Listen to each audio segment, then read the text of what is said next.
Hello, सभी निर्णायक और मेरे श्रोतागण को मेरा नमस्कार।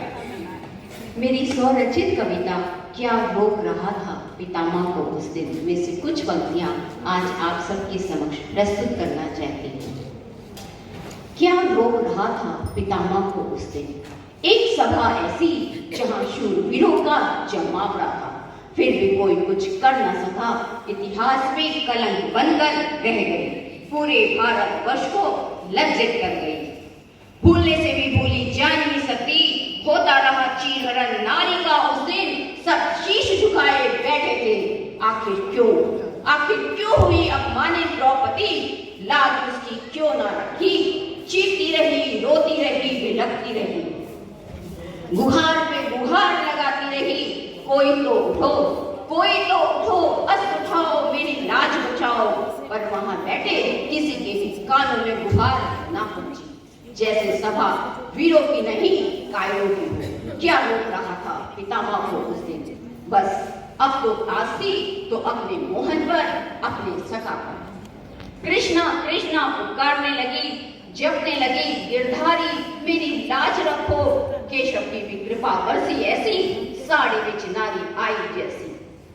लाज माधव ने ही रखी, पर क्या रोक रहा था पितामह को उस दिन। अब वो भी क्षण आया जब लिए प्रश्नों की ओटली द्रौपदी पितामह के पास चली, पूछे कुछ कटु वचन। क्या रोक रहा था पितामह को उस दिन, तब कहाँ गए थे महान आदर्श हे गंगेश, तब क्यों ना निकली मुख से ज्ञान की गंगा। नारी की इज्जत क्या किसी प्रतिज्ञा से बड़ी होती है जो तोड़ी जा नहीं सकती। क्या रोक रहा था पितामह को उस दिन। अंत समय जब आता है कर्मों का खाता खुल जाता है, विलाप करते करते बोले पितामह, था विवश पुत्री उस दिन, था प्रतिज्ञाबद्ध उस दिन, था मेरे शरीर में अन्याय युक्त झुकाव उस दिन, था अधर्म का नमक रक्त में उस दिन, जैसा होगा अन्न वैसा होगा मन, जो दिया अधर्म का साथ उस दिन। गुनाहगार हूँ तुम्हारा, गुनाहगार ही रहूंगा। कलयुग का ये आरंभ है बेटी, यहाँ अधर्म धन पर भारी है, फिर भी अंत में जीत धर्म की होगी। महाभारत का यह युद्ध अधर्म पर धर्म की जीत का प्रतीक बनेगा, युगों युगों तक याद रहेगा। पाप का घड़ा जब भर जाता है, अंत तभी तो होता है, कुछ न कर पाया उस दिन।